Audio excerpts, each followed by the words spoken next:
Hey warriors, I hope you're all doing great. So yes, your exams of CA final are finally over.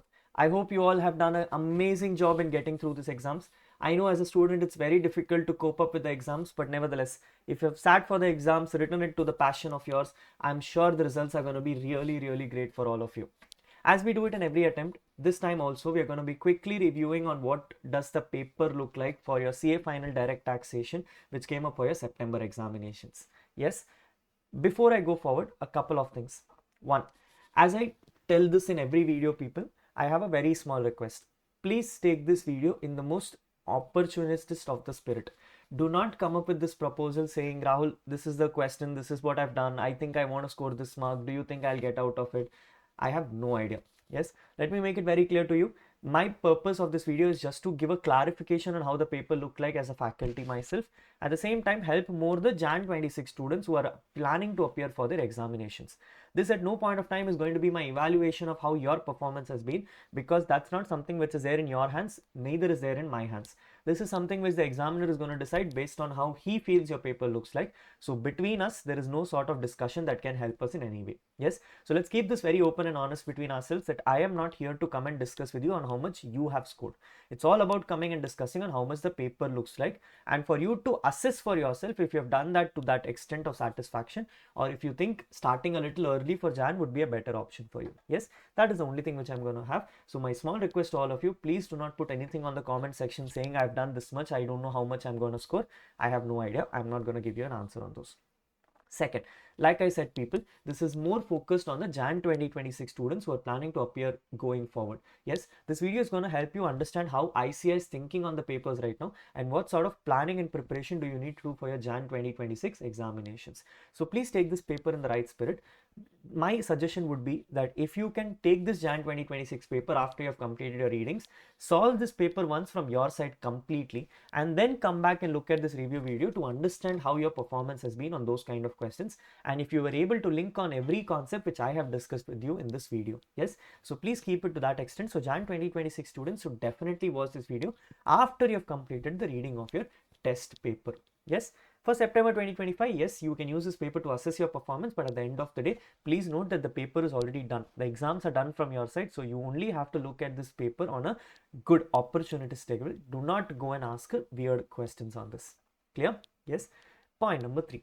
This time we're doing it a little differently, people. Normally I simply come and I review the video with you, but this time what we're going to do is we're going to look at every single adjustment which is there in the question paper, and we're going to discuss if this has already been taken care of during the class sessions. Yes, which means today's video is about reviewing myself as well, to understand if we have covered everything as a part of the question paper, as a part of our class discussions, and how much we would have scored had you properly done the comprehensive book alone from my perspective.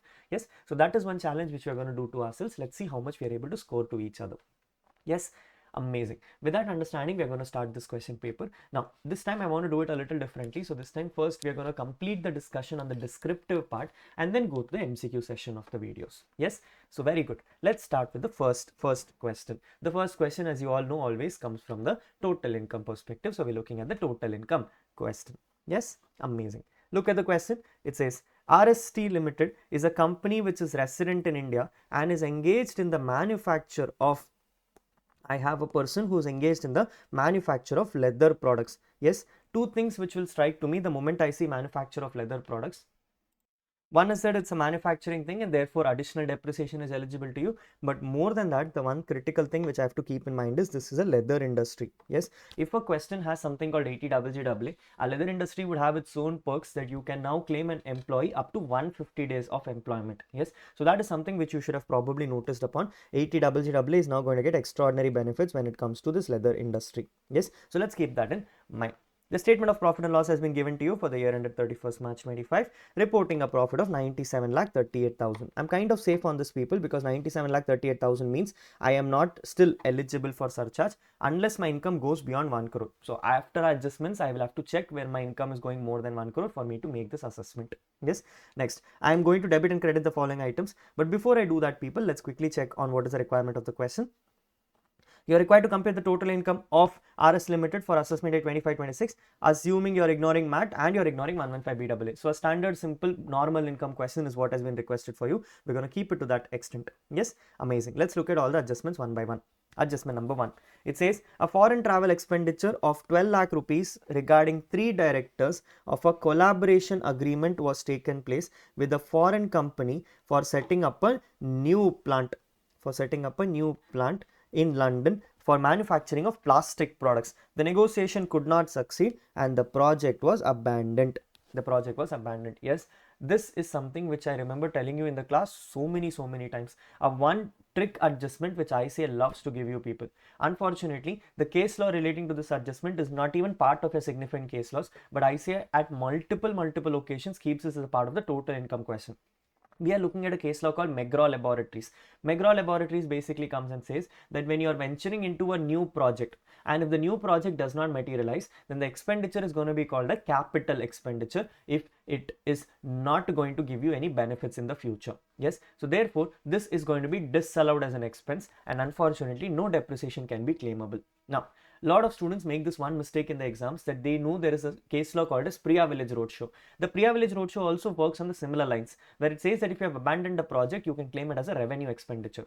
However, there is only one catch point. McGraw Laboratories talks about new projects, whereas Priya Village Roadshow talks about existing projects, meaning I'm doing an expansion in the current project system itself. And therefore, the one thing which I've always told in the class for so many occasions, that Priya Village Roadshow should be used very cautiously, despite the fact that it's a significant case law. McGraw Laboratories, even though it's not part of the significant case laws, has been tested on multiple occasions, and therefore, in many comprehensive questions, I had given this adjustment. One example would be in comprehensive question number 3, page number 512 of my solutions guide. This was an adjustment which we discussed on multiple occasions, and I remember telling you students to write it as important in the exams as well. I hope you have done this properly. Yes, the student has also, who has sent me the paper, has done properly. So therefore, this is a disallowance. I'm going to add this back to my PGBP statement.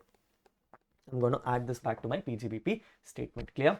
Yes, amazing. Look at question number 2.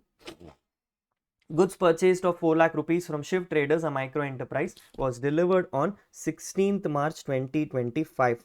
RS Limited raised quality issues on 1st April 2025, which was resolved by Shiv Traders on 5th April 2025. RS Limited paid the above amount on 29th April 2025.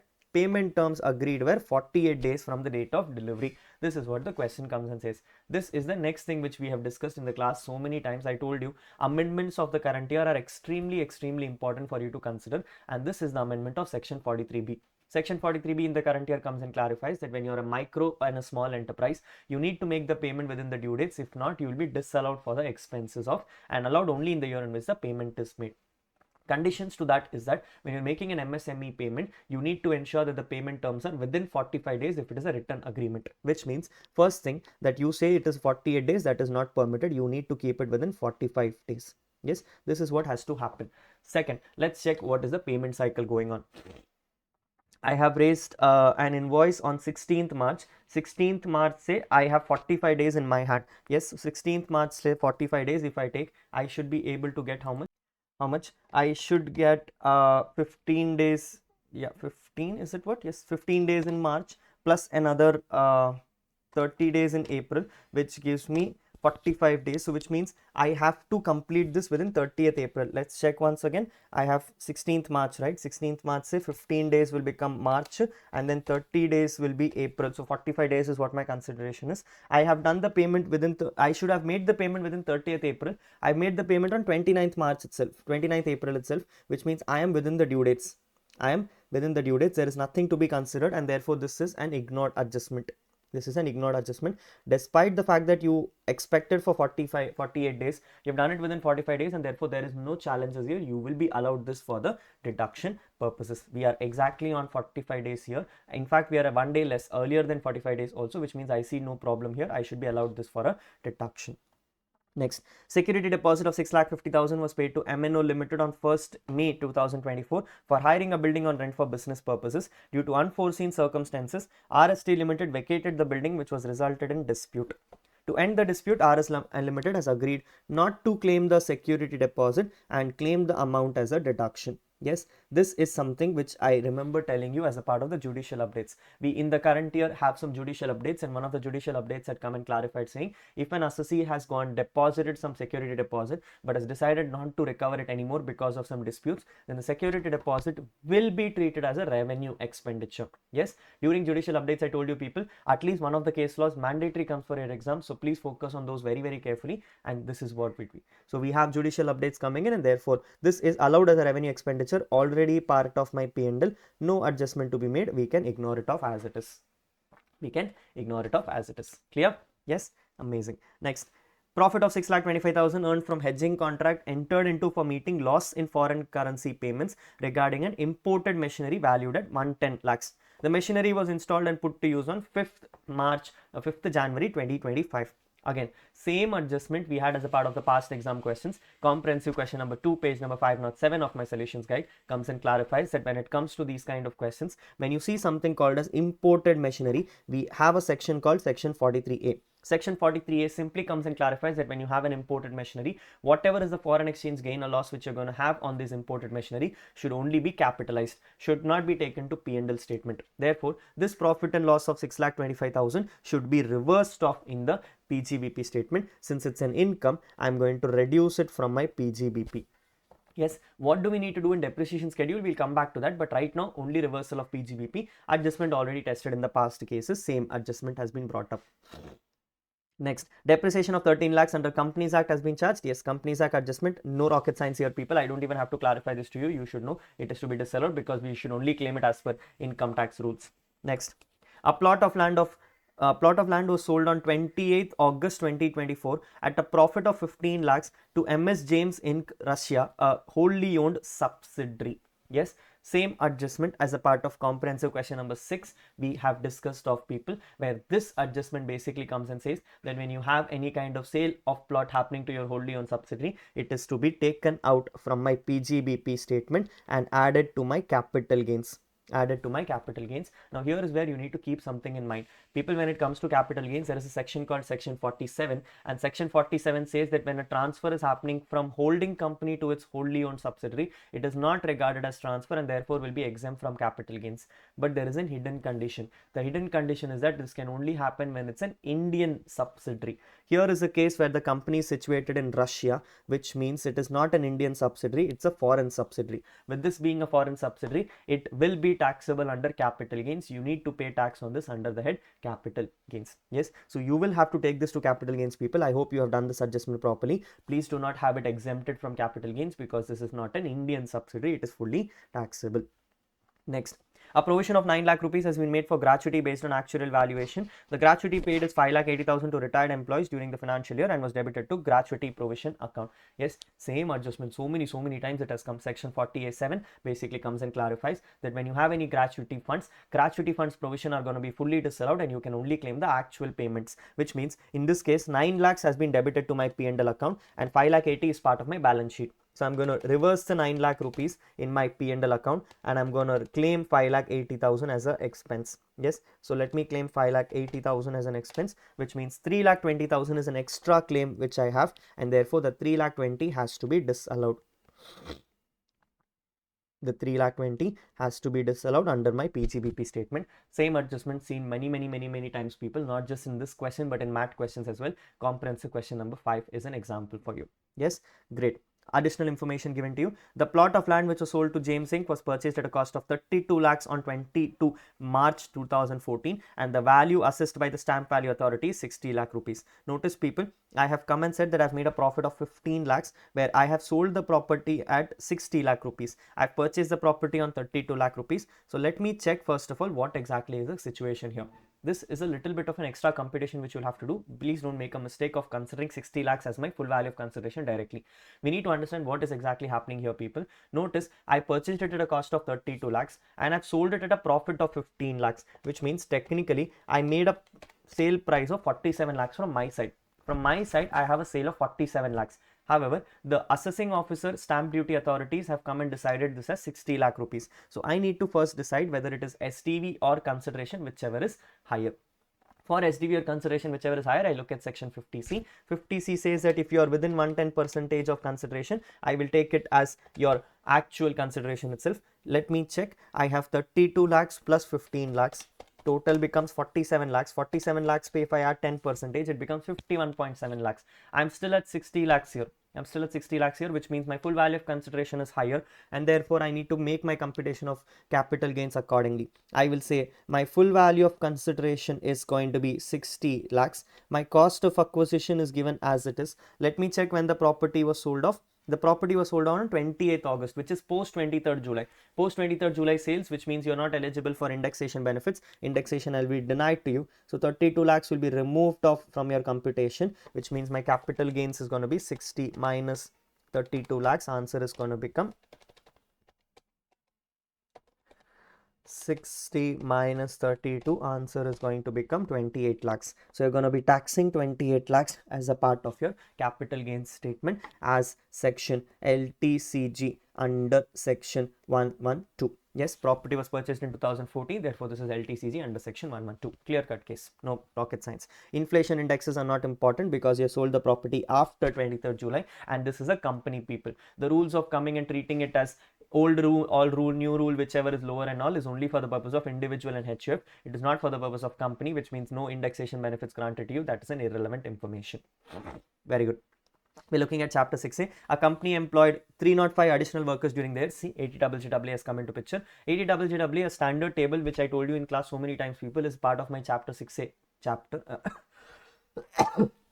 Is part of my chapter 6A deductions. I've given you one table and I've told you so many times that in 80JJA, when a question comes, it'll come only in this table format. You have to focus on the table format. Yes. So chapter 6A, question number 16, page number 170 gives you this. Let's look at the question carefully. I have totally 305 employees given in 4 breakups. The first employee was recruited on 1st July 24, which means he is satisfied more than 150 days. But the problem is the employee has a wage of 25,200.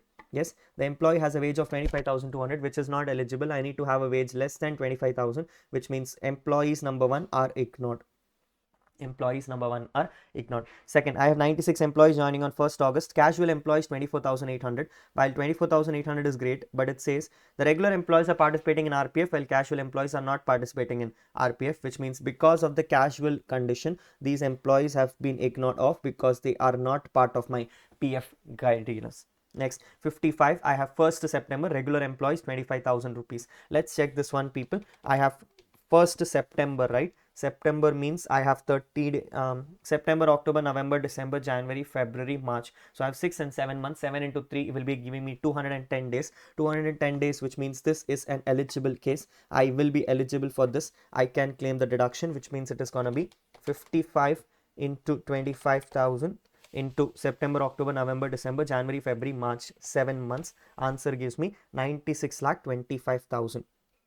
Yes, so I'm going to have in chapter 6A deduction of 96,25,000 to be holded back, people, because I have to claim 30% only. I cannot claim the whole number, so I'm going to hold this back. Let's look at the November one. So it is November, December, January, February, March, April. I have 6 into 30 is going to give me 180 days. Is going to give me 180 days, which means this employee, November, December, January, February, March, that's 5 months, right? So 5 into 30 will give me 150 days. Unfortunately, people, it is given in 7 days, which means I need to now check this carefully whether 150 days are getting satisfied or not. Let's check this. I have employed them on 7th November, which means I have not taken them for 6 days in November. So which means I'm going to reduce 6 days from November. That becomes 24 days. December is going to become 31 days. January is going to become 31 days.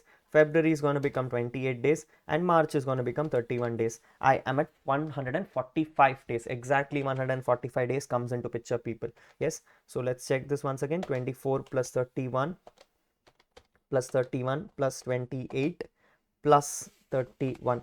Yes, 145 days comes into picture. This is less than 150 days, and therefore these employees are also not eligible for deduction. You cannot claim these employees as a deduction, which means I will ignore these employees also. That gives me only 96,25,000. 96,25,000 will be taken for 30% standard deduction, and therefore the answer becomes 28,87,500, which means I can now claim a chapter 6A deduction of 28,87,500. 28, 87, 500. That is what my deduction is going to be. Yes, last one. It says the company has purchased 7,500 equity shares of PQR Private Limited at a price of 40 per share on 5th September. Fair market value of the share is given as 95. People, at no point of time have they told me who's PQR. Let me check this. I am myself RST. Have I seen PQR anywhere? Security deposit? No, no. Plot of land is to James Inc. Provision is given James Inc. Yes. So PQR Limited, in my assumption, would be a third party. Nowhere mentioned that it's a subsidiary, therefore no considerations here. It's a third party case to me, people. In a third party case, they've simply come and said that I should have purchased it for 95. I've ended up purchasing it for 45, which means I've made a gift element of 55 rupees. 55 rupees worth of gift element has come to me. Into 7,500 will be the question mark. 7,500 add Pia to. Answer gives me 4,12,500, which means I will have to tax this as IFOS gift. 4,12,500 as an IFOS gift. This one is fairly simple one, people. There is no rocket science in this. Yes, so this one looks fairly simple. 4,12,500 to be added as IFOS gift. This is what you have to take it. Next. Depreciation on fixed assets as per income tax rules, excluding depreciation on imported plant and machinery, is given as 12,60,000. Now this is where you have to be a little careful. This one says that depreciation is only as per income tax for the other assets, which means first 12,60,000 can be claimed as PGBP deduction, no problems here. Let's check the imported machinery now. Imported machinery says I have a profit of 6,25,000 earned from hedging contract entered into for meeting out loss in foreign currency payments regarding an imported machinery valued at 110 lakhs. The plant and put to use was installed on 5th January 2025, which means I need to now take this into consideration. The whole asset itself is not taken as a part of my depreciation schedule, so which means I'll first take the 110 lakhs. Yes, so let me take the 110 lakhs first. So I have 1 crore 10 lakhs, right?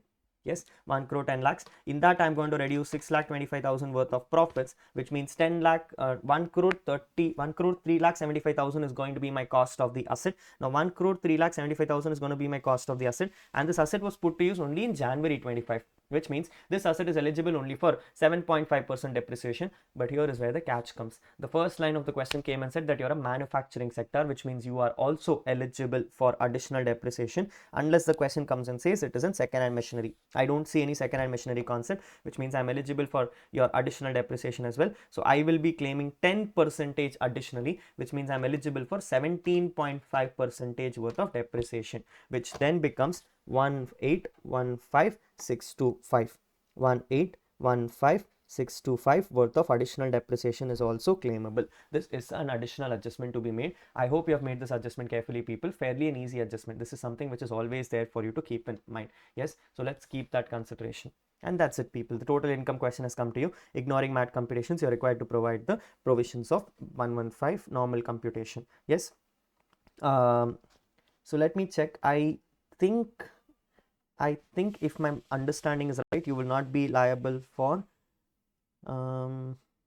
yeah, your total income should ideally not cross. Yes, my understanding, people, with the adjustments which are given to you, your total income would ideally not cross 1 crore. Yes, if it does, then you probably have to make a surcharge adjustment as well. But luckily, people, I think the question only wants the total income. Yes, so why do you care about surcharge also? You don't have to worry about it. Let's ignore it off. Yes, so total income is what is requested. If you do it this way, you should get the answer. My personal review, people, the adjustment question was very easy. This time's question number 1 was not tricky. No special adjustments given to you. Things were fairly easy. If you've done the judicial updates and the amendments properly, the micro and the security deposit should have also come to you. Everything else was from the past exam questions, and therefore nothing was challenging. Yes, this is the one small thing which I always tell to my CA final students. There is this one mistake which students end up making, is that they focus on the study material questions too much. Yes, sometimes what happens is ICA has this one standard template, people. I'm not doubting the fact that study material has good questions, but the problem is a lot of adjustments which ICA tests generally in the past is not part of your study material questions, and therefore those adjustments is something which you should be referring from the past exam books. And therefore having a faculty material which has a comprehensive coverage of all the past exam questions would be really helpful for you.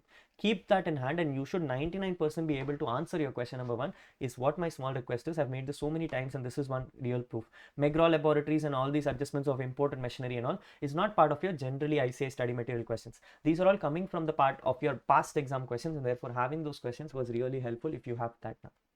Now, if I have to do myself a personal review, people, what and all has come from my study material? If I look at it, everything came from my study material, which means if you have focused on the solutions guide properly, complete 14 marks would have come to you from this chapter of, yes. So complete 14 marks would have easily come to you from this chapter of, you should have easily got that 14 marks from your examination perspective for question number 1. Yes, amazing. Let's look at question number 2. Question number 2, A1 comes and says, I am PR Associates, an association of persons, has two members, P and R. P, age 46 years, has 65% share, and R, 44 years, has 35% share. For the financial year 24-25, AOP has earned an income of 11,80,000. Okay.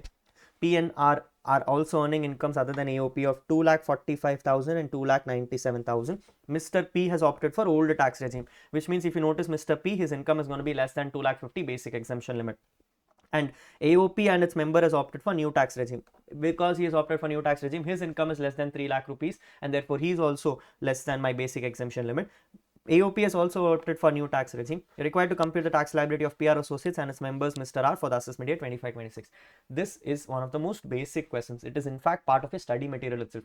Same study material question has been picked up with some changes in the names and the changes in the data. Yes, a very simple standard question, people. Honestly, AOP is something which has not come in exam for so many years. This is the first time they're testing you, and that too only for 4 marks, because they wanted to see how you have skipped off any chapters of. Yes, normally a lot of students come and tell this, people. Problem what happens is a lot of faculties come and give you ABC analysis and tell AOP is a very small thing, so why don't you ignore it off, you will not get it for exam. Trust me, people, one of the most easiest chapters, so taking it and taking 5 minutes for the chapter would be enough for your preparation of exam, and see 4 marks comes from it. A very easy paper, nothing great about this. What are we going to do? Couple of rules for you to keep in mind. When it comes to AOP, people, section 167B comes into picture. 167B comes and says that when an AOP has members shares as defined, and if none of the AOP members are going to have income more than basic exemption limit, AOP is going to be taxable at slab rates. Members are going to be including this income and be claiming something called as a rebate under section 86. So let's do this one by one. First, I'm going to look at my AOP. Who is my AOP? AOP is going to have an income of 11,80,000. So AOP's worth of 11,80,000 is going to be taxable as per slab model.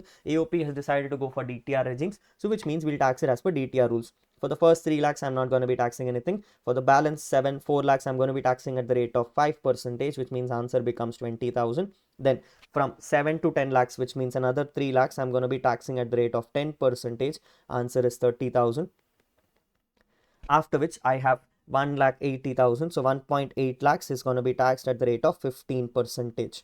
It's going to be taxed at the rate of 15%. So let's see, 1.8 into 15% gives me 0.27, which means 27,000 is what I'm going to be taxing here. Yes, total of this 27,000 plus 30,000 plus 20,000, answer becomes 77,000.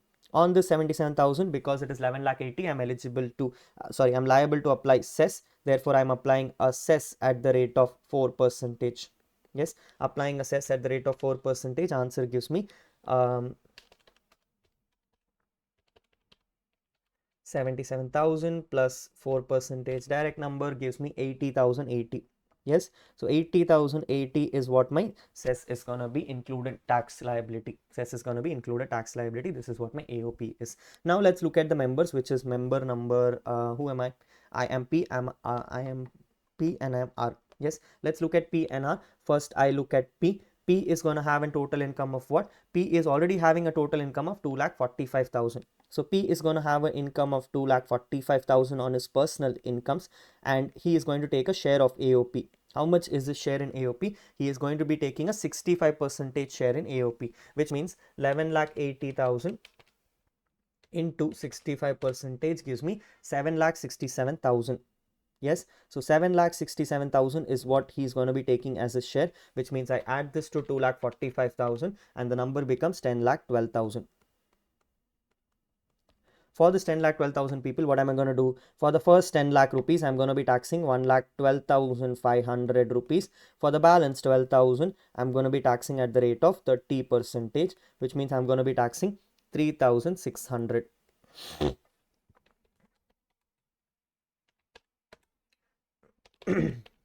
12 into 30% is 3,600. So taking 3,600 plus 1,12,500, answer gives me 1,16,100. 1,16,100. In this 1,16,100 people, let me add a cess of, if I add a cess of, what does my answer become? 1,16,100 plus 4% cess gives me 120744. Yes. Now, a lot of students at this stage end up making a mistake to round it off to the nearest 10. You cannot round off to the nearest 10 because you're yet to compute the rebate on this. So let's compute the rebate first before we proceed forward. First, I need to find my average rate of tax. What is my average rate of tax? I have 1207,444 divided by 10,12,000. Yes. So 10,12,000 gives me, sorry, 1207,444 divided by 10,12,000. My average rate of tax is 11.93. My average rate of tax is 11.93. How much is my double taxed income, people? The AOP income is going to become my double taxed income. So therefore, I'm eligible to claim a rebate. What is my rebate? My rebate is going to be 7,67,000 into 11.93 percentage. Yes, let's do that. Into 7,67,000.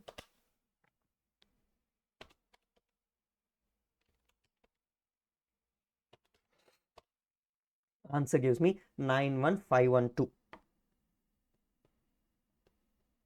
91512. Reducing this from 120744. Answer gives me 29231. If I have to round this off, I round it off to the nearest 10, which means answer becomes 29230. 29230 is what is going to be my tax liability. How can I check it alternatively, people? Let's do 2,45,000 into 11.93 percentage and check if the answer is matching. Yes, 29230 is what the right answer is. Yes, so 29230 is what is going to be my right answer for Mr. P. Let's check for Mr. Q. Now, what is Mr. Q doing? Mr. Q is going to have another income of 2,97,000. In this 2,97,000, he's going to be adding his AOP income. His AOP income is going to be what? 11,80,000 into 35 percentage. Answer gives me 4,13,000.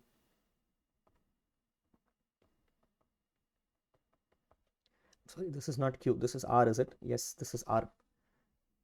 This is Mr. R.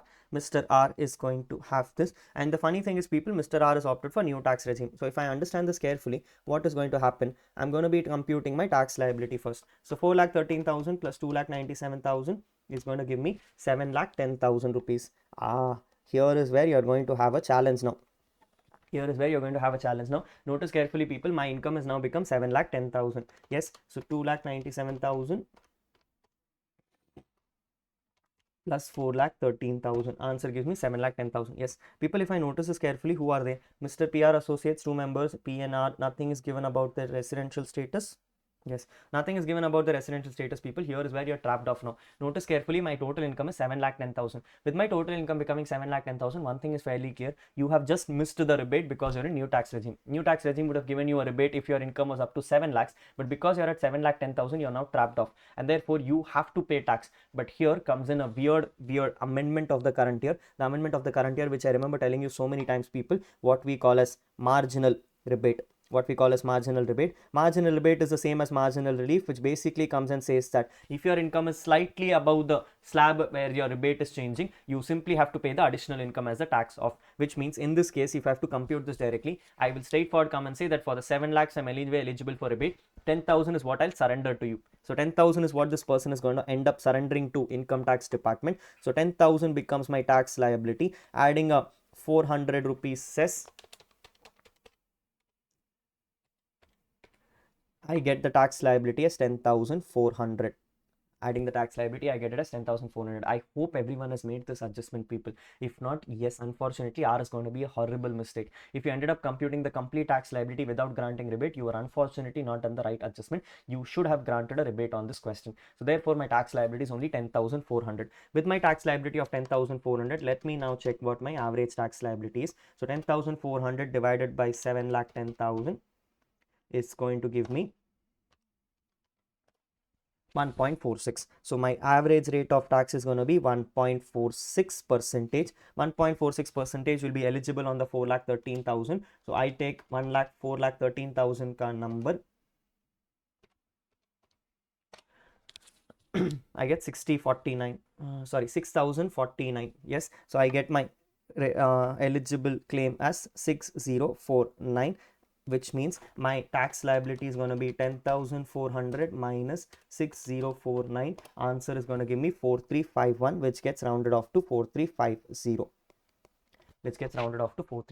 I hope everyone was able to do the marginal relief properly, people. This is the only challenge which you should have had in the question. I hope you have done this properly. Yes, if you have done this properly, please drop a comment on me on the chat box. Yes, amazing. As such easy question, people, but yes, definitely the marginal rebate is what you should have been careful about. Other than that, you could have handled this off. Next, we have Mr. Shivanas, who's purchased 11,000 equity shares of 10 each of ABC Limited at a premium of 40 per share. On 7th October 2024, the company has bought back 1,000 equity shares held by Shivanash at a price of 550 per share. Amendment of the current year, so many times discussed of. Buyback dividend is going to be the extremely critical part, so you have to keep that in mind. Question on the bottom says, compute the income chargeable to tax in the hands of Mr. Shivanash, assuming he has not opted for tax regime under 115 BAC for assessment year. Oh, he has not opted tax regime under section 115 BAC, which means he's going for old regime. Let's keep that in mind. And he's having a buyback of 1,000 equity shares. Now, people, when it comes to buyback rule simply comes and says whatever is the money which you're going to receive as buyback is going to be taxable as your IFOS income. So let's tax everything as the IFOS income. How much have I purchased? I have got a buyback at 550 per share, which means my IFOS income is going to be what? I am going to have an IFOS income.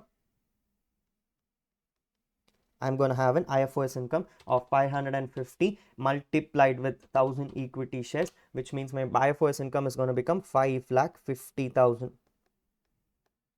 My IFOS income is going to become 5,50,000. At the same time, people, because I've made a purchase, buyback rules come and say that whatever purchase price you've paid from your pocket can be directly treated as a loss. Under the head capital gains. When did I purchase? I purchased in 2007. I'm selling it today, which means there is a capital loss going to accrue to me. Notice carefully, my share cost is 10, my premium is going to be 40, which means my total price is 50. I purchased how many shares? I have sold only 1,000 shares, which means I get totally worth. So I have 50 into 1,000.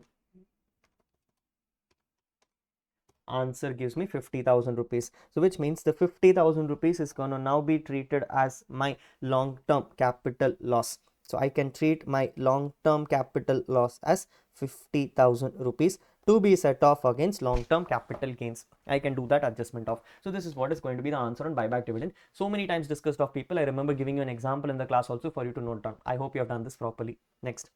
ABC Limited has distributed its assets to shareholders on its liquidation on 15th November 2024. So there is a liquidation now taking place. Shivanash has received 100 per share in cash and one plot of land in consideration for the remaining 10,000 shares. So Shivanash has now received some money in hand. How much is the total consideration value?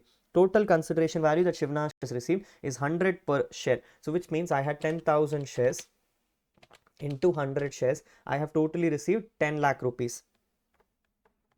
I've totally received 10 lakh rupees. Apart from that, I've received one plot of land as well. The book value of the plot of land and the fair market value of the plot of land is given to you, which is 45 and 60. We have discussed this so many times in class, people. When it comes to plot of land, you have to take the fair market value, which is 60 lakh rupees. Yes, so if you take the 60 lakh rupees, which means total consideration that I have received is 70 lakh rupees. On this date, ABC Limited has an equity share capital of 10 lakh rupees and has an accumulated profit of 80 lakh rupees. People, now I have to keep this in mind that when it comes to liquidation proceeds, some part of the income needs to be treated as deemed dividend and balance is what is going to go to my capital gains. So to the extent of the accumulated profit which Mr. Shivanash is eligible for, he should be eligible for deemed dividend. So let's keep that in mind. What is my accumulated profit? My accumulated profit is 80 lakh rupees and Shivanash is holding 10,000 shares in a total bucket of 1 lakh shares, which means Shivanash is holding 10% equity. 80 lakh rupees, 10% equity gives me 8 lakh rupees, which means out of 70 lakh rupees, what am I going to do? I'm going to treat my IFOS income to the extent of rupees 8 lakhs. Yes, IFOS income is going to be to the extent of 8 lakhs and the balance will be my full value of consideration for the purpose of capital gains, which is going to become 62 lakhs. So 62 lakhs is what is going to be treated as my long-term capital gains. In this long-term capital gains, I am eligible to claim my cost of acquisition. Check, no, I have done the liquidation in July, which means, I'm done the liquidation in November, which means I'm not eligible for any indexation benefits. Take my cost of acquisition. My cost of acquisition is going to be 10,000 equity shares multiplied with 50 rupees. Yes, so which means I'm going to have 5 lakh worth of cost of acquisition, which means my capital gains is going to become 57 lakhs. My capital gains is going to become 57 lakhs. Anything else given in the question? No, nothing else is given in the question, people. Now, what am I going to do? I'm going to first come and say that when it comes to my CG, I have two things to be kept in mind. One, I have a liquidation proceeds of rupees 57 lakhs. I have a capital loss of how much? I have a capital loss of rupees 50,000, which means I can now have a capital gains of only 56,50,000. That is my capital gains. Apart from that, I have IFOS incomes. Two IFOS incomes I have, people. One is called buyback dividends, which is going to be about 5,50,000. I'm going to have a buyback dividend of 5,50,000, and then I'm going to have a liquidation income of rupees 8 lakhs. I'm going to have a liquidation income of rupees 8 lakhs, which means I'm going to be taxing for 13,50,000. This is what my answers are going to be. Yes, so two answers for me. One is my 56,50,000 worth of capital gains, and one is 13,50,000 worth of my IFOS income. Yes, although it's a little surprising, people, because the question says compute the income chargeable in respect of the following for the capital gains which is chargeable on liquidation. So they only wanted to know the capital gain speed. They do not even want to consider the IFOS income, which means I can straightforward come and say to that extent, I don't even have to worry about this 8 lakh rupees, not relevant. On the buyback, I have to give both the consideration.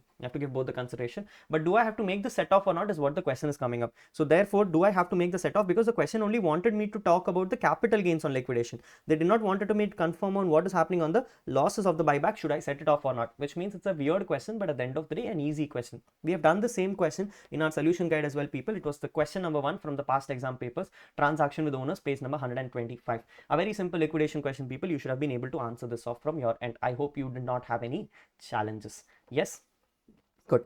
Question number 2B, as standard, always comes from an FI as a non-resident question, and this time they've tested on FII. FII is something which I've told you in exams also, people, is one of the more important areas because ICAI loves to keep the question. And thankfully, there is only one template which ICAI has used in the past. That's the same template which ICAI keeps repeating. I see the same template has come in, and I had already given this as a past exam question, people. We had it as question number 8 in our solutions guide. Same question with some number changes. So we're going to look at the question on a very, very high level, and we're going to close it to that extent. Question number B says, Bit2 Inc. is a notified foreign institution investor has given you the following income. So you're going to compute his income and tax liability. Yes, they've asked you for his income and his tax liability. First one, I have short-term capital gains on sale proceeds of sale of equity shares of company A sold on 10th February 2025. Cost of acquisition is of 2024. STT is paid both at the time of purchase and sale. The moment STT is paid both at the time of purchase and sale, this becomes an 112A case. I have sold it on 10th February 2025, which means I'm going to be taxing this at the rate of 20% as per 111A conditions.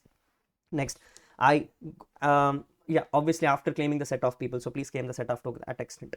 Sale proceeds is of company B. I have 29th February 2025. STT is not paid on the shares of this company. Because STT is not paid on the shares of this company, I'm going to take a reduction of this, and this is going to be taxable at the rate of 30% flat number. Yes, 115 AD comes and clarifies that when it comes to STCG others, it is going to be taxable at a flat rate of 30%. It is not going to be as per the slab rules condition and all, people. Tax at flat rate 30% after the set-offs. Yes, next, I have long-term capital gains, sale proceeds on sale of securities on 13th January, 55 lakhs. Purchase cost is given as 18th June. Cost inflation indexes are given to you. Notice, people, this is again in January, which means it is post 23rd July. Post 23rd July automatically means you're not eligible for indexation benefits. I remove this off. Now, they have not mentioned anything about the securities. Yes, nothing has been given about the securities. No STT mention has been given, which means it is going to be as per 112 conditions. And 112 is where the bigger challenge is. For those who remember, we discussed this in the class also, people. There was an inadvertent mistake from income tax this year. Although everything was changed to 12.5%, 115 AD alone had made a small error. That 115 AD forgot to make the change for 12.5%, which means for LTCG under 112, the rate is still remaining at 20%. You should have taxed this at 20%. A blunt error from income tax department, which was rectified in Finance Act 2025. But yes, for Finance Act 2024, you are liable for taxation at the rate of 20%. It was not taxable at the rate of 12.5. Although yes, indexation will not be granted to you. That is fairly clear of. Next, I have interest on securities. I have interest received from an Indian company on investment in rupee denominated bonds of 18,50,000, which was issued on 5th June 2020. So 18,50,000 is going to be taxable at the flat rate of 5%. Yes, 194 LD. We have discussed this so many times. Next, we have dividend income from Indian companies, 2,25,000. Dividend income from Indian companies are going to be taxable at what rates, people? We're going to be taxing it at a rate of, let's say, yes, we're going to be taxing it at a rate of 20%. Yes, 20% is going to be the tax rate on this as well. So I'm going to be taxing it at a rate of I'm sorry, give me 1 second. Yes, I'm going to be taxing it at a rate of 20% on this.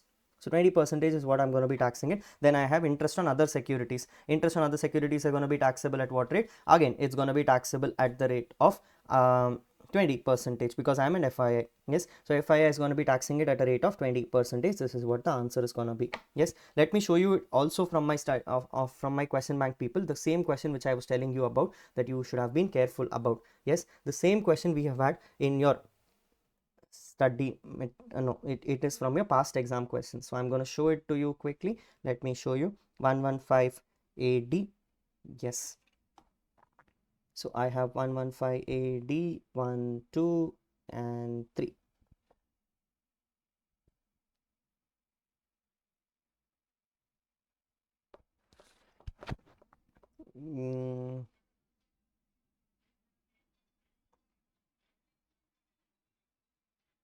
See, this is what the past exam question is. And I remember telling you this, people, that November 2018, very, very important question. This came in exam that you have to be careful on. See, it notice interest on securities of 28,50,000. They have taxed interest on securities of 28,50,000 at the rate of 20%. At the same time, whatever dividend income you had, dividend income is also getting taxed at the rate of 20%. Then we have rupee denominated bonds getting taxed at 5%. And then you have other assets being capital gains being taxed accordingly. Yes, so that is what this question is going to look like. A fairly same question, people, from examination perspective. Numbers alone have changed, everything else remains the same. One thing which I probably have made a mistake, and I wanted to clarify this: it is not going to be taxable at 20%, people, because it is a foreign person. Income tax in the past used to come and tax this at 10%, so you should have taxed the capital gains at the rate of 12%. Yes, you should have taxed it at the rate of 10%. That is the only change to be made. Yes, which means when it comes to capital gains is getting taxed at 20% for 1 money. It's going to be taxed at 30% for others. It's going to be taxed at 10% for 112. It's going to be taxed at 5% for rupee denominated bonds, 20% for dividends, and 20% for interest on other securities. That is what is going to be the incomes. Take this incomes, compute the tax, and you should get the answer of. Now, this is in company, people, which means you will not be liable for surcharge unless and until you have crossed 1 crore rupees. Looking at the statements, do I look like I've crossed 1 crore rupees? I believe so, yes. 70, 80, yes, I believe I have crossed 1 crore rupees, which means you should have been liable for a surcharge also at the rate of 2%. So please make sure that you have taxed a surcharge at the rate of 2% on this income as well. That is what you have to keep that in mind. Yes, so question number 2 also, yes, has come from our past exam paper. So which means if I have to look at question number 2, the whole 6 marks was from our paper, the whole 4 marks was from our paper, the whole 4 marks was from our paper, and which means the whole 4, 6 and 14 marks has also come from our past exam paper. So 2 questions, both the questions have come from our solutions guide. Question number 3. Question number 3 says, a public charitable trust is engaged in relief of poor and is registered under section 12AB for the previous year ended 31st March 25, deriving a gross income of 114.50 lakhs, which is consisting of the following information. I have income from properties of 1,10,000. I have accrued interest of FDR. FDR was made in financial year 2022-23 for investment under 11.5 with regards to amounts set apart in terms of 11.2, which means this is an interest income and therefore it is fully taxable. No conditions here, people. Unless and until they would have mentioned that this is corpus interest, I would have treated it as exempt. Nothing mentioned, I'm treating it as a taxable income. So 1,10,000, 1 crore 10 lakhs and 4,50,000 fully becomes taxable for me to keep in mind. This for 1 crore 14,50,000 linda, I can claim a 15% flat accumulation, and balance 85% is what I need to apply for the current year.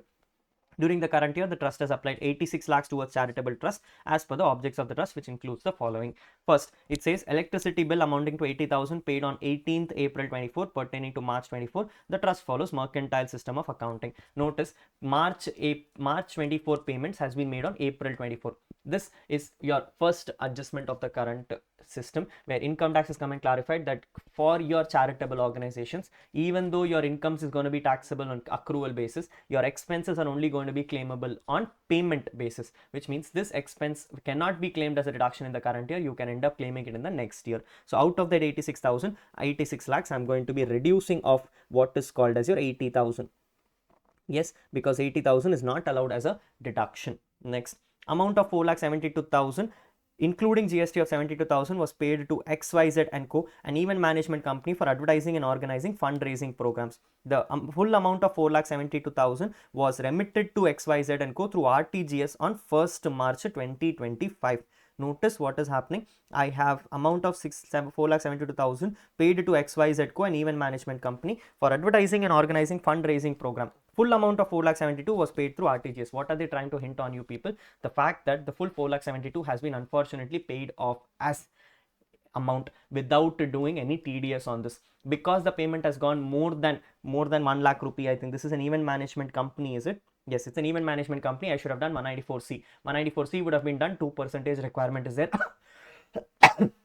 For a payment exceeding 30,000 rupees, you should have done TDS. You have not done TDS, and then for 30% of the payment will be fully allowed, fully disallowed. Yes, so fully disallowed, 30% of the payment has to be done. Now here is where the challenge comes. When I have to disallow 30% people, do I have to disallow the 4 lakhs into 30%, or do I have to disallow 4,72,000 into 30% is a question mark here. Yes, this is a very valid question which has to be tested, because if you notice from an exam standpoint people, one would come and say 4,72,000 is there in my P&L, therefore fully should be disallowed. But from a practical orientation, a person would say that TDS is anyway applicable only on the gross amount. It was never applicable on the GST component. When it was never applicable on the GST component, I should have not had any problem on claiming the 72,000 as an expense, which means I should only have a problem of disallowing the 4 lakh rupees. Yes, this is a valid question which is to be asked to ICAI. My gut feeling, ICAI would have only disallowed 30% on the 4 lakhs. If that is what they have done, then they followed the law in practical situations. Otherwise, it's going to become a challenge for you, which means in this 4 lakhs, I have to disallow 30% condition, and therefore I will disallow 1,20,000 off. I will disallow 1,20,000 off. I am not eligible to claim that as an expense off from my side. Yes, very good. Next, 5 lakhs was paid to Pavitran and another charitable trust having same objects by way of donation other than corpus donation. Now notice people, 5 lakhs is also part of my 86 lakhs. So what is going to happen is that I will not be eligible to claim this 5 lakhs as a deduction, but at the same time, I will be eligible to claim 85% of this 5 lakhs as a deduction. I can claim 85% of it because it is not paid for corpus. If it was paid for corpus, nothing of it would be allowed as deduction, but because I have not paid it to corpus, I can claim 85% of this amount as a deduction, which means I can claim 5 lakhs into 85%. Answer is going to be 4.25 lakhs. So 4.25 lakhs is what I can claim as a deduction of. Yes, this is going to be my total application of income which I can have. Anything else would not be allowed as a deduction. Next, the trust received a sum of 8 lakh rupees as corpus donation for constructing a playground for poor children in 23-24. It has spent that 8 lakh rupees in financial year 24-25 for constructing the house. Yes, this is what the question says. Now, I have a small challenge. Question says that the person has spent 8 lakh rupees in the financial year 24-25 for constructing the same. My question is whether this 8 lakhs is part of my 86 lakhs or not part of my 86 lakhs. Why am I asking this question? Understand, if this 8 lakhs was part of my 86 lakhs, I cannot claim this as a reduction because my corpus would have been treated as exempt. Corresponding expenses are also not allowed as an application. But if you tell me that the 8 lakhs is not part of my application, then I don't see a challenge here. I'm going to say whatever is my application is going to remain as it is. This will be ignored off completely. I don't have any problems on this consideration. Yes, so this is one question which has to be asked people, because this is given an additional information. I'm going to make an assumption that the trust follows proper accounting system, and therefore if the contribution of corpus is sitting in my capital account, then my payment will also have gone to capital account. There is nothing to be done on this. I can ignore this adjustment off as it is. I do not have to worry about this. This adjustment will become ignored off. Yes, so no adjustment on this, ignored off, adjustment off. This is what is going to be my statement. So what am I simply going to do? I'm going to take 114.50, claim 15% accumulation, add this number, and this is what my total application of income is. Everything else will become a taxable income for the trust. Yes, fairly standard basic question people, if you come and ask me, because they've asked you on the payment basis, they've asked you on the TDS component, and they asked you on the donations of. Yes, all amendments of the current year, most of the things are amendments of the current year, so therefore this was a good adjustment to be kept in mind. A very basic question, should have been able to answer from all the theory questions which was given in the solutions guide. Should not have been a challenge for you all, I hope. Yes, great. This moves on to question number 3B, the DTAA question, the standard DTAA question. Last I checked people were telling me that this DTAA question was fairly easy. This one was not a tricky question. Let's see what the question looks like. It says Kamal Sharma is age 32 years, marketing manager, Patio Systems Limited in since 1st October 2021. So he's been there for a very long time. income for the year 24-25 in India is given to you. They have consisted of the following information. Yes, what are the following information that is given to you? I have told that there is a standard salary with 4 standard deduction of 23,50,000. Let's check what regime has this person opting for. Assuming that the person is opting for default tax regime. Yes, the person is opting for default tax regime. Because the person is opting for default tax regime, I'll be eligible for a standard deduction of rupees 75,000. Yes, they try to test you on the amendment of the current year, people. So 75,000 worth of standard deduction to be claimed for you. Interest on housing loan in respect of house property at Delhi, self-occupied by him, 2,20,000. Now, if you notice this carefully, this is an default tax regime question. Self-occupied property, not even sorry. Because the person is opting for default tax regime, the person is not even eligible for this loss. So this loss is going to be fully ignored off. I don't even have to claim this loss as an expense. Next, dividend received from Indian company. This is going to be taxable as IFRS income. No problems here. Interest on FDR is 24,000 received on FDR made by Kamal Sharma in the name of his wife, Mrs. Kamal Sharma, who does not have any other income source. Now, this person has made this FDR in the name of his wife, but at the end of the day, income is received by him. Clubbing rules will apply. Clubbing rules will apply. I will have to club this in the hands of Mr. Sharma. There is only one challenge I have. Question says interest on FDR is 24,000. FDR is 24,000 received, which means two assumptions can be made here, people. Assumption number one, this 24,000 is after TDS or it is before TDS. Yes, let me check what happens if I take it after TDS. If I take it as 24,000 divided by 90 percentage, answer comes as 26,667, which is a weird number. At the same time, people, I don't even want to get into it because generally ICI does not have an impression to do TDS and all in DTAA questions. So I'm going to assume 24,000 is my flat number. It is not going to be after TDS. So 24,000 fully taxable in the hands of the person because it's an clubbing of income rules. He has the following income from the other country. The other country, he is having a business income of 13,500 fully taxable.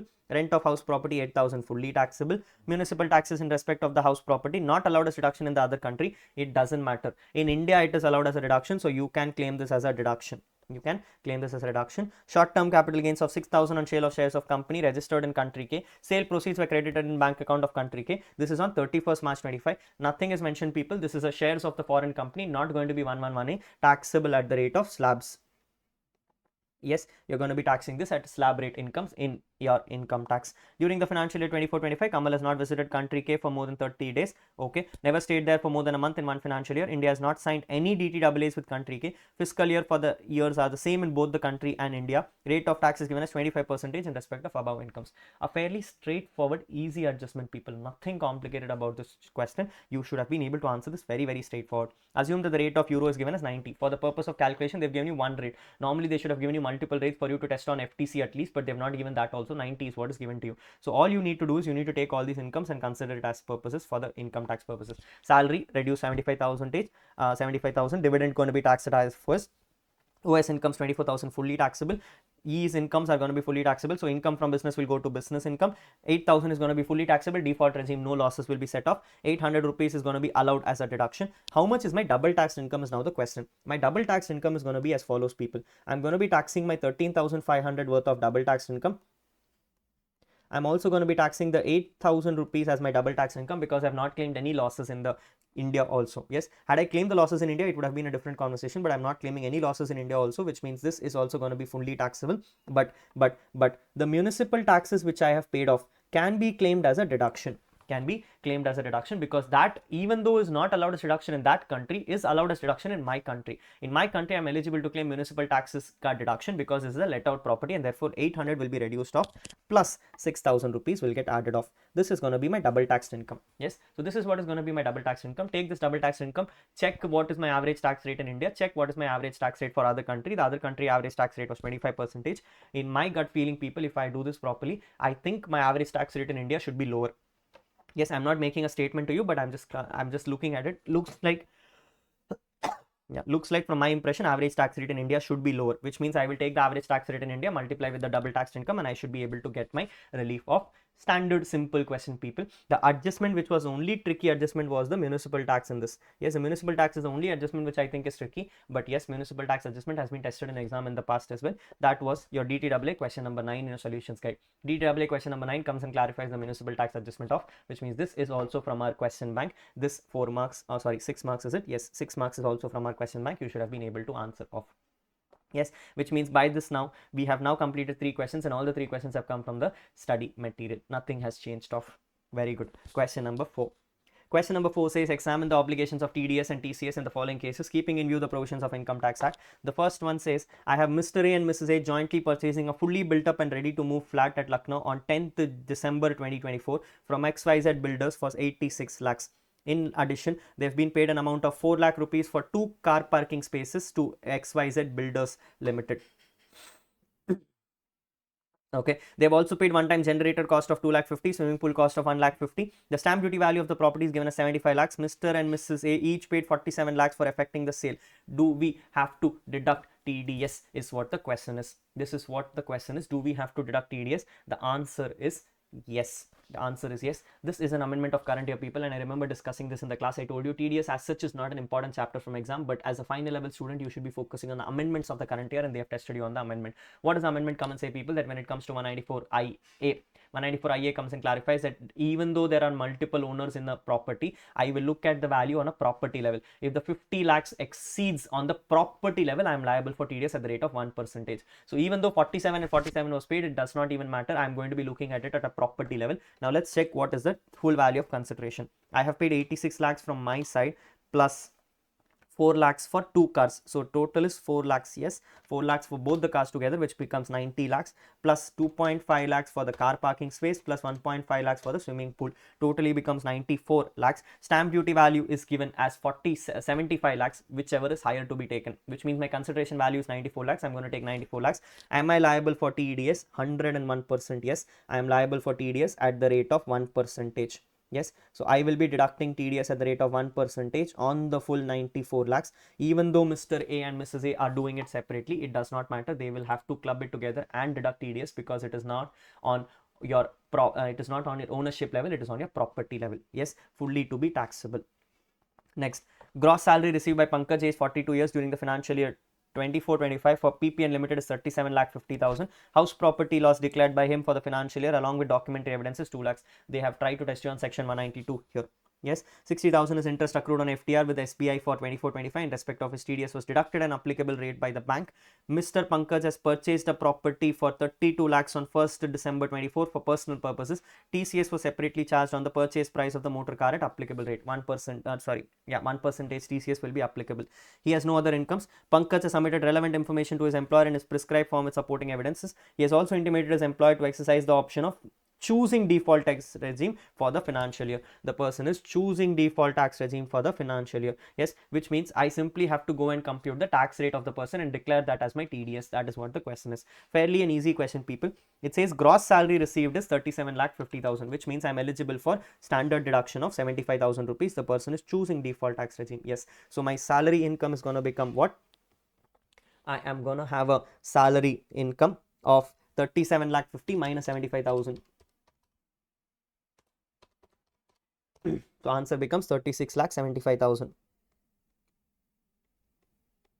Answer is going to become 36 lakh 75,000. Apart from that, what does he have? He has a house property loss declared by him for the financial year along with documentary evidence for self-occupied property. People, self-occupied property not allowed. This person is going for default tax regime, which means this information is going to be ignored off. Next, 60,000 is interest accrued, so 60,000 becomes fully taxable. This is going to become my OS income. In respect of his TDS was deducted by the bank. Bank has also deducted TDS, people, which is good enough. 10% TDS is what the bank is going to deduct off. Pankaj has purchased a house property for 32 lakhs. I'm now going to have a TCS on this. But before I do TCS, let's compute my tax liability. So 36 lakh 75,000 plus 60,000 is going to be my income, which is going to be 37 lakh 35,000. 37 lakh 35,000 is going to be my income. Let's check what my TDS is going to be. My TDS, my tax liability is going to be for the first 15 lakhs. I'm going to be taxing 1 lakh 40,000. I'm going to be taxing 1 lakh 40,000. Balance into 30%. Answer gives me 6 lakh 7,500. Yes, adding these numbers together, 1 lakh 40,000 becomes 8 lakh 10,500. Adding a cess on this number gives me 8429 842920 is what it is. Now I have to, as an employer, decide on how much TDS I have to deduct, for which let me first check what and all TDS should I be removing off. First is 194A people, because I have an FDR going on. FDR is 60,000, 10% TDS becomes 6,000 rupees. So 6,000 I will not be liable for TDS. Then comes 206C of the car. 206C of the car is 32 lakhs. 32 lakhs ka 1% becomes 32,000. Becomes 32,000. So therefore 8 lakh 42,000 minus 38,000 is going to be my TDS, and therefore the answer becomes 8,04,920. Yes, this is the TDS which the company has to deduct under section 192. This is the TDS under section 192 which the company has to deduct. Yes, a fairly easy question. If you come and ask me, this was not even a question from TDS people. They were trying to test you more on your tax rates of individual. So if you have understood the tax rates of individual properly, this should have been an easy question for you. I don't see any challenges in this question. For a basic question, people. Yes, so 3 marks should have been easily answerable for you. Next, I have an urban cooperative bank engaged in the business of banking, making an FDR of 100 crores with Union Bank of India at 2.5% interest, as per RBI guidelines for maintaining capital adequacy ratio. The said cooperative bank is also maintaining a current account with UBI, for which it withdrew 4 crores in cash during the financial year 24-25. The cooperative bank is filing its return without any defaults. Yes, what is the question asking for? The question wants the TDS on this.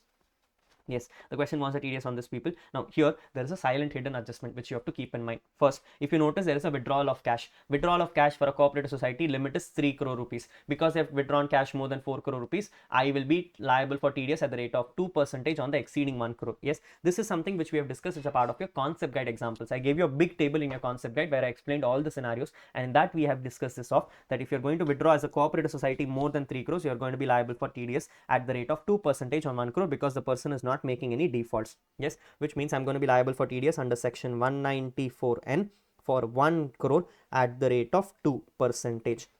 But that is not the only thing, people. If you notice, I also have something called as an interest coming up. Yes, notice it says I have 100 crores worth of deposit which is made in that as per RBI guidelines for a capital adequacy ratio. Yes, so I have to look this for a capital adequacy ratio, which means in that 100 crores I am going to be liable for an interest of 2.5%, which means 2.5 crores is what I'm going to get as interest. On this 2.5 crores, I am liable for a TDS at the rate of 10% as well. Yes, I am going to be liable for 194A.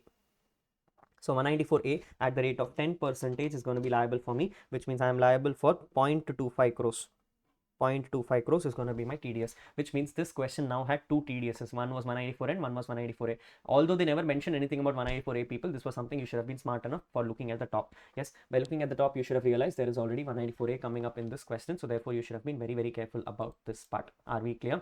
Are we clear? Yes, very good. Easy question, people. I don't think this should have been challenged and you should have been able to answer it off. So yes, TDS of this is also done. So 2 marks coming from here. Basically, 3A has also, sorry, 4A.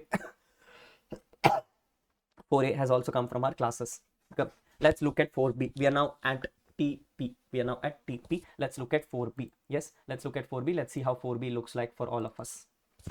Good. 4B says Beta Limited is an Indian company in which Robert Inc., a company incorporated in country, holds 30% shareholding. I am now a person holding 30% shareholding. With me holding 30% shareholding, I am now an associated enterprise. This is fairly obvious because I am now liable for associated enterprise conditions.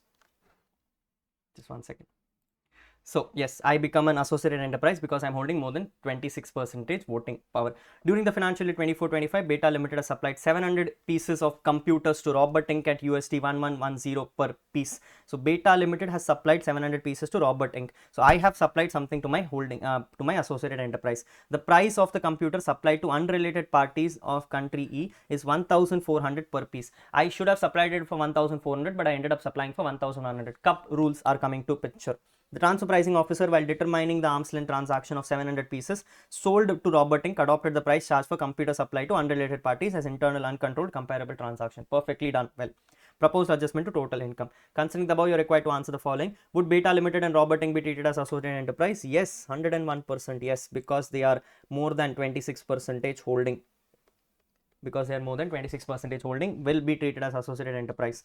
What are the options available to Beta Inc. if it accepts the enhancement to total income on account of determination of arm's length price? What are the adjustments which you're going to make? First, you're going to have a primary adjustment of that number. That primary adjustment, because you're going to accept, you're going to bring back the money within 90 days from the date of the order.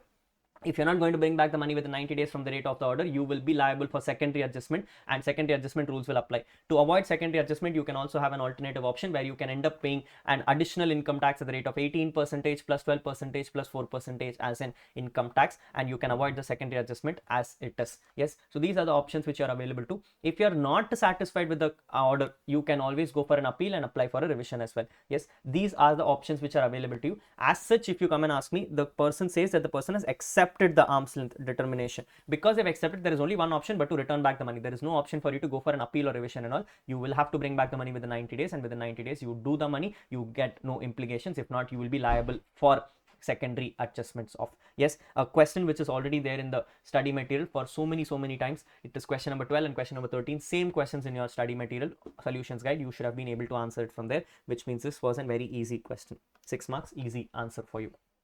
Yes, that brings me to question number 5. Now, one thing which I've always told to all the students in my classes, that question number 5 is the question which you're supposed to leave, and this is what I would say for this exam as well.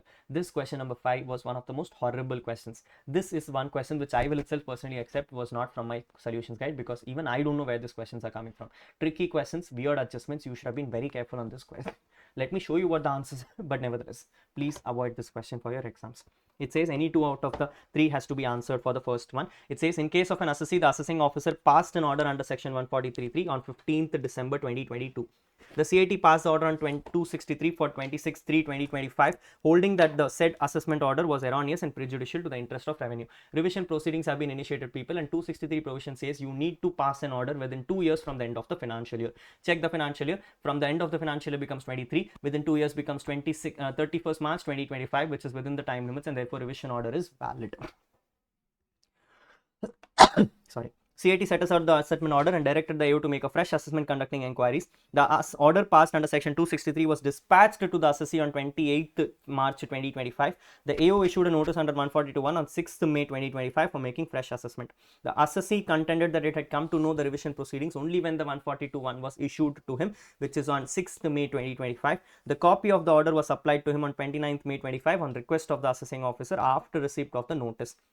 Hence, the revision order is beyond the period of limitation under 263. If you come and ask me, people, nowhere has this been mentioned in any of your study material. There is no case law relating to this. There is no provision relating to this explicit level. This is a practical issue. Yes. Now, if you have read the section 263 that detailed and that particularly, you would have realized the answer on this. The answer is that 263 only requires you to pass the order within 2 years from the end of the financial year, which means as long as I can make sure that the order is passed by 31st March and I have it on records, that is itself a compliance. There is no requirement under 263 for me to supply the order on time. Yes, and therefore here is a case that even if the assessee got to know the order only on 6th May, he is still eligible to claim this order as a valid order because the order was passed before 31st March, and therefore there is no contention validity.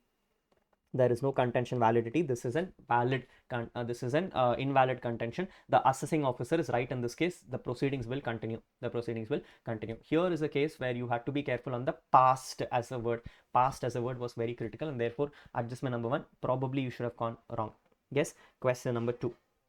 Rama Limited is filed as return of income before claiming deduction for bad debts. Return was processed on 143(1)(a) of income tax. Thereafter, the assessing officer noticed that the assessee has wrongly claimed the amount of bad debts. He issued a notice under section 154 after the expiry of time limit.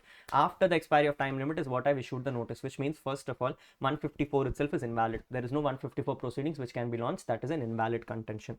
During the pendency of the proceedings initiated under 154, the assessing officer issued a notice under 148(a) of the Act. It is its contention of Rama Limited. The notice under 148 is illegal. The second and the trickiest question, people, because 148A basically comes and says that you cannot issue any notice when there is already proceedings initiated. But here is a case where the 154 was issued after the time limits. Because 154 was issued after the time limits, the proceedings are anyway invalid. At the same time, for 148A to be launched, there are some rules to be kept in mind. Yes, the rules are to be kept in mind is that it should be done based on a risk-based assessment strategy. It should come because of a survey. It should come because of a foreign notice or something like that. None of those conditions are being satisfied here. It's a simple case where what has happened is assessing officer has noticed it on his own. Yes, on his own accord, he has noticed it, and therefore, if you come and ask me, I would technically come and say that this notice is invalid. Yes, which means there are 2 ways to solve this off. One, you can come and say, yes, 154 was invalid and therefore 148A is valid. But the contention number 2, which you have to be careful about, is that the time limits have got expired here. If you notice this carefully, 154 time limit itself is 6 years. Yes, because 6 years are getting lapsed. After that 6 years, if you're going to anyway launch a 148A, that is already going to be time barred for you. Agreed, not agreed? Yes, assessing officer can only launch a 148A within 3 years. 3 years time limit is already crossed. You have launched it after 154, which means technically the time limits have crossed very, very long back. Unless and until you can prove that the amount which is violated is going to be more than 10 lakhs, in which case you're going to go for 10 years. Yes, but that is not going to happen here, and therefore this case, if you come and ask me, is actually an invalid notice. Is the notice illegal? Answer is yes. Why? Not because 154 was not launched, but because the time limit would have crossed here. So here is where I also don't know what is the right answer, people. How would I say approach this question is a weird question which I am supposed to ask. Whether it is based on 154 that you're asking it to be illegal, or whether it is based on the time limit that you're asking it to be illegal, that is something you have to be asking ICA properly. And therefore, question number 2, if you come and ask me, I would say this is a very, very tricky question. That brings me to the last one. It says AZ Foundation, a trust which is registered under 12AB, has run an educational institution. The trust is paying a rent of 30 lakhs per annum for building occupied by it, but the trust has not deducted TDS on such rent under the relevant provisions of the Income Tax Act. The ITO TDS has issued a notice to show cause as to why the trust should not be treated as assessee in default for tax deductible and interest should not be imposed. The income of the trust is exempt, whether the ITO is justified. This is a 100% valid and an easy question, people. For those who don't know the provisions also, you can easily answer it off. If you remember trust chapter very clearly comes and says there is a rule of 40AIA. If you don't deduct TDS, you're liable for your 30% non-application of income. When that itself is given to you, one thing is very obvious, that the trust is liable to deduct TDS. It does not matter that the trust is exempt or not, because this is not the income of the trust, it is the income of the other party. So trust has to be compliant on this. Whether the ITO is justified in doing this, answer is simple yes. The answer is as simple as, I think this is the one question which you could have answered off, people. So point number 3 would have been easily to answer off for you. Point number 1 and 2, I don't know what you would have done, but my gut feeling, if you have done point number 1 and 2, it could have been a mistake. 2, personally, even I don't know what is the right answer. What I say is going to tell is something which I am also waiting and watching for. If they use it based on 154, I would say this is valid. But if you use it based on time limits, I would say this is invalid. So therefore, we have to understand this carefully. Yes, point number 1 was definitely tricky because you should have used the word past on this, and that is what has been critically asked for. Yes, so that is something to be kept in mind. If you have done that, then great. Otherwise, this is going to be a challenge. So question number 5A, yes, I'll accept. I don't have this in my material. I don't even think it should be there in my material, because technically 5 is something which I itself tell you to ignore. Reason is coming up in the following question. I have 5B given to you, people. 5B comes and says, what is the need for applying principles of interpretation of law for interpreting a tax treaty? Briefly describe the objective behind the interpretation. A pure theory question. And I remember telling you all that the last 4 chapters of the BEPS, the MTC, the interpretation of treaty, and the latest developments. These 4 together will carry about 6 marks and will be part of question number 5, which if you come and ask me, should be ignored off at any stage. Question number 5 as such itself is going to be ignored off, because you're not going to be focusing on the assessment related procedure. You're also not going to be focusing on these questions, and therefore 5, I would say you should have ignored it off straightforward. So I'm not even discussing on what the answer is. Then briefly describe the indicators of BEPS activity recommended under action plan 1. For this, you should have first known what is action plan 1. Yes, for those who don't even know what is action plan 1, there is no reason you could have answered this question off also, which means I don't know what the answer is. 5 is what I would have ignored off. Anyway, you're eligible to ignore one question. 5 is that question for me. Yes, that gives me to question number 6, the last question, and I think this one was an easy question. Let's check this question. ABC Limited, an Indian company, is engaged in producing electrical equipments during the financial year 24-25 and has paid an interest of 95 lakhs to James Inc., a non-resident associated enterprise, on loan borrowed from it. So I have a person who's borrowing loan of who's paid an interest of 95 lakhs on loan borrowed from it. On 1st April 24, ABC Limited also borrowed 5 crores from George PLC at an interest of 10% per annum, which means if I add this 2 together, I'm having an additional 5 lakhs people, which means totally it becomes 1 crore. PLC Inc. is a foreign company in which ABC Limited holds 20% voting power. Now notice this one carefully. PLC is only holding 20% voting power. So prima facie, by this logic, I am not an associated enterprise. Yes. Yes. James Limited has deposited 2 crores with PLC. James Inc. has deposited 2 crores with PLC. Why have they deposited 2 crores with PLC? What is happening? One second. ABC Limited is an Indian company engaged in producing electrical equipment and has paid an interest of 95 lakhs to James Inc. Okay, so ABC is engaging with James Inc. On 1st April 24, ABC also borrowed from George PLC. Okay, different party. Oh, okay. So different party, they've gone and brought it. From that different party, they've gone and done it. And the different party is having a 20% voting power. James Inc. deposited 2 crores with PLC. According to ABC Limited, since interest paid to non-resident and associated enterprise does not exceed 1 crore, the provisions of 94B are not applicable. As per the opinion of tax auditor, the interest of 20 lakhs, which is 10% of 2 crore, has to be considered. What is 10% of 2 crores? Where is the 2 crores coming from? Weird. Has to also to be considered for the purpose of 94B. ABC Limited contended that James Singh has not deposited a corresponding and matching amount of 5 crores with George PLC. James Singh has not deposited a corresponding and matching amount of 5 crores with George PLC, and hence the provisions of 94B will not be attracted in this case. Examine the reporting requirement if any of the tax auditors. Yes, a kind of a weird adjustment question, people. If you notice, multiple factors are taking place. First, what is happening is I've paid a 95 lakhs interest of to James Singh. Apart from that, I've also borrowed 5 crores from George PLC, a different party altogether. George PLC is not having any kind of voting power in James PLC, which means technically there is no kind of any kind of associated enterprise relationship. James Singh, on the other hand, has deposited 2 crores with George PLC, which means now there is a corresponding deposit taking place. The corresponding deposit taking place is also a condition for the purpose of 94B to apply. But even if I take that into consideration, should I be taking that into consideration is first the question, because first of all, they are not even associated enterprise, and at no point of time have they confirmed that they are associated enterprise in any matter. Yes, because they have just said that they're 20% voting power, so that should not be considered itself. Apart from that, the provisions 94B should not be applicable. As per the opinion, the interest of 20 lakhs has to be considered for the purpose of 94B. Yes, here is where the problem comes. Notice one thing carefully, people. First of all, I have not even been confirmed on the fact that ABC and James Singh are an okay, James Singh is an associated enterprise, so that has been confirmed to you. No problem here. James Singh has deposited. Yes. Okay. So if I understand this carefully, people, this is going to take a while, but nevertheless, let's understand this carefully. Between ABC Limited and James Singh, I am an associated enterprise. Yes, perfectly valid, which means 95 lakhs is to be considered for the purpose of 94B. Agreed. At the same time, I have taken it from a third party, which is 5 crores. On the third party, I have gone and deposited 20, yeah. This third party, I am holding 20% voting power, which means George PLC as such is not my associated enterprise. But nevertheless, if you look from James Singh perspective, my associated enterprise has deposited 2 crores in James PLC. To that extent, is that to be considered? Answer is yes. Yes, the provisions of 94B basically comes and clarifies that when I have taken loan from a third party, but this loan has been sponsored because there is a borrowing deposit matched by my associated enterprise, then in that case also it is considered as a purpose of interest. It is considered for the purpose of interest, which means the 2 crores for 10% will be valid. Is the 5 crores relevant? Answer is no. The 5 crores is not relevant because I have only deposited 2 crores worth of the number in this, and therefore 2 crores is what I have to keep that in mind. Yes, so let's keep that one thing in mind. Accordingly, ABC Limited, since interest paid to non-resident enterprise does not exceed 1 crore, the provisions of 94B will not apply. As per the opinion of tax auditors, the interest of 20 lakhs also has to be considered. ABC contended that James Singh has not deposited a corresponding and matching amount of 5 crores. They don't have to deposit 5 crores, people, but 2 crores they have deposited. So to the extent of 2 crores, are they valid? Yes, they are definitely valid. Yes, I may not have to take the whole 5 crores, but I can still take the 2 crores into consideration, which means 95 lakhs plus 20 lakhs totally becomes 1.05 crores. Yes, in that extent, sorry, 1.15 crores. 1.15 crores is more than 1 crore, and therefore 94B will apply in this conditions. Examine the reporting requirement if any of the tax auditors. Reporting requirement of the tax auditor is that tax auditor will have to report this transaction for 94B. If the assessee is not ready to take this validity contention, he will write that as a note but provide his qualifications.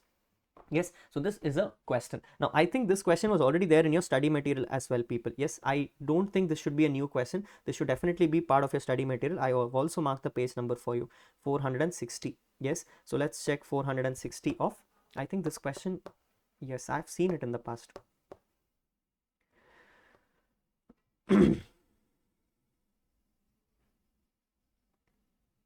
55, 57, 58, 59 and 60. Yes, notice has paid 95 lakhs, associated enterprise 5 crores, 2 crores, everything is given as the same question. Yes, exactly same question from a study material, people, which means they've just asked you the study material question. If you have gone through the study material questions properly, you would have got this answer. It is there as a part of my solutions guide as well, which means definitely you should have been able to answer it off.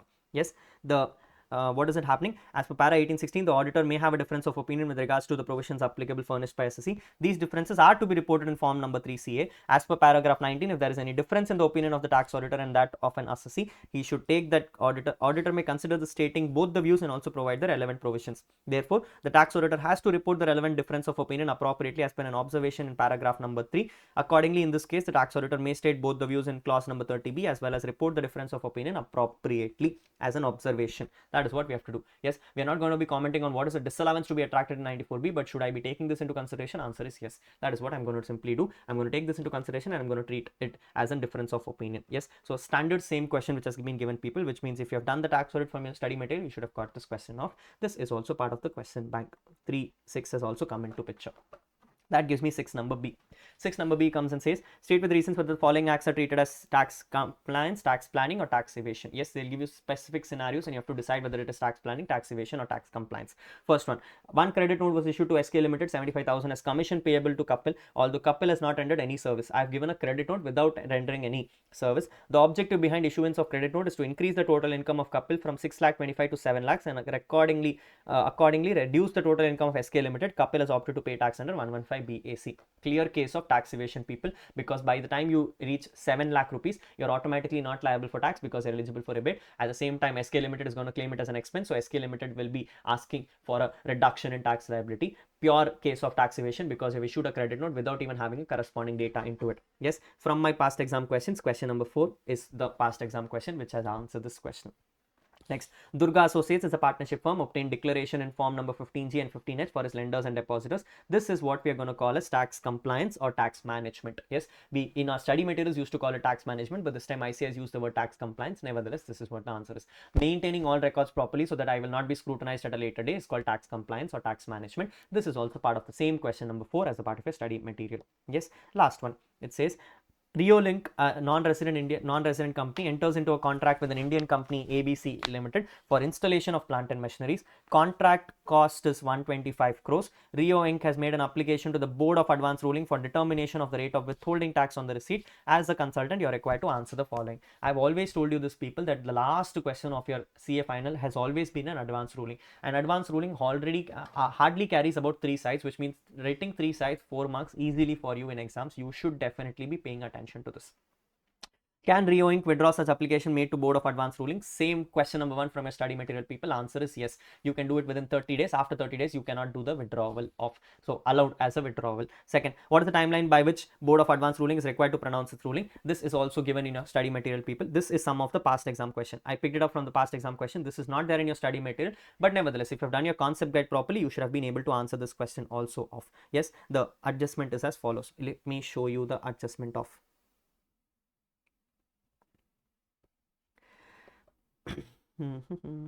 406.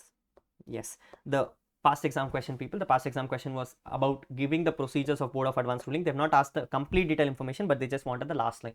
The last line basically comes and says, the Board of Advance Ruling will pronounce its advance ruling in writing within 6 months from the receipt of application. A copy of the advance ruling duly signed by the members and certified in prescribed manner shall be sent to the PCIT and applicant as soon as the announcement is pronounced of. Yes, so that is all they asked. They did not ask for any other information, which means a straightforward 2 marks just for writing the fact that you have it within 6 months. Yes, that is what this is, and therefore question number 2. Now this also has come from the study material, which means 4 is also done. This is your questions of your theory topics, descriptive part of the questions paper. Now let me check what and all has come from the study material and what and all you could not have answered of. Yes, if I'm understanding this carefully, from the first question, all 14 mark adjustments came from the question bank. All 4 mark question 2A has come from question bank. 2 has come from question bank. 2AB has come from question bank. 3A has a basic question. Yes, it is not from the question bank, but it's a very basic question. I would assume this is also to be understood of. 3B has come from the question bank. 4A has been the amendment of the current year, people, which means a discussion of the class. Yes, you should have got this answer of. 3 has come from the question bank. 2 has come from the question bank. 6 has come from the question bank. It's question number 5A is where the problem is. 5A, I have not been able to answer 4. I have not been able to answer 4-2, but I've been able to answer the 12AB. Yes, the 12AB has come from the question bank. This 2 is not to be taken into consideration itself, so 3 gone off. Yes, 6 has come from the question bank. 4 has come from the question bank. So if I'm adding this total together, 4 plus 4 is 8, 8 plus 6 is 14, 14 plus 4 is 18, 18 plus 18 plus 6 is 24, 26, 29, 32, 38, 46, 52, 56, 60, 74. Yes, so 74 is what I can grade myself to have come from the study material. Out of what, people? What and all questions have we ignored off? We have ignored off basically a question number 4 here, 4 here, 8 plus another 6, 14. Yes, so 14 is what we have ignored off, which means technical, wait 1 second, why is it 14? No, actually speaking, I've already taken 4 into consideration, so I should not even take that into consideration. Yes, so I have to technically take only 10 marks into consideration, which means 84 marks is what I have been totally getting the paper for, in which 74 marks we have been able to get from the study material itself. Yes, this is what I've been telling from day one in CA final, people. Sometimes it's all enough that if you can go through the study material. I do not promise you that everything will come from the study material, but maximum amount of questions come from the study material, which means it's already enough for you to score an exemption. Notice, if you've done the solutions guide properly, 74 marks has come from there itself. Apart from this, you have MCQs already in your hand, and MCQs, this time I have checked, it is already a very easy MCQ list, people. It's not the complicated ones, which means MCQs could have been very easily answered off. I do not want to discuss it in now video because we are already at 1.3 hours. Yes, we are already at 1.5 hours, so I'll be taking a separate video for MCQ part of the discussions. But notice this, no, you have already been able to answer descriptive itself at 74 marks, which means answering it even better, you could have got an MCQ and you could have easily scored 90 plus in this paper. Yes, that is what this whole paper looks like. Technically, yes, a very easy, manageable paper. It might have been a little lengthier based on what the questions are looking like, but nevertheless, it was actually a manageable and a very easy paper which ICI has asked you in the current attempt. Therefore, Jan 2026 students, please gear up. Yes, 2026 paper can be a little more trickier than what a September 25 paper looking like. So Jan 26 students should focus on the paper a little more seriously. But at the same time, like I'm promising you, people, if you focus on the solutions guide and try to manage to answer all the questions in solutions guide, plus focus on the amendments of the current year, there is no one stopping you from getting a good mark in exam. I can guarantee at least a rank in the paper based on this paper itself, and this is the proof for you. Yes, yes, great.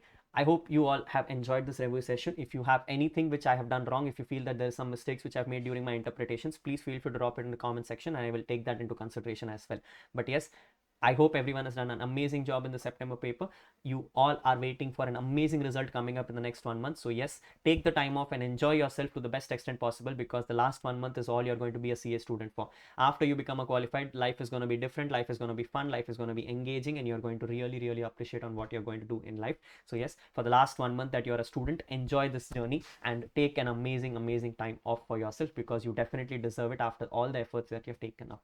This is Rahul signing off in today's video. I'll be coming off again for the MCQ part of the discussions in a very soon video off. Until then, take care. Bye bye.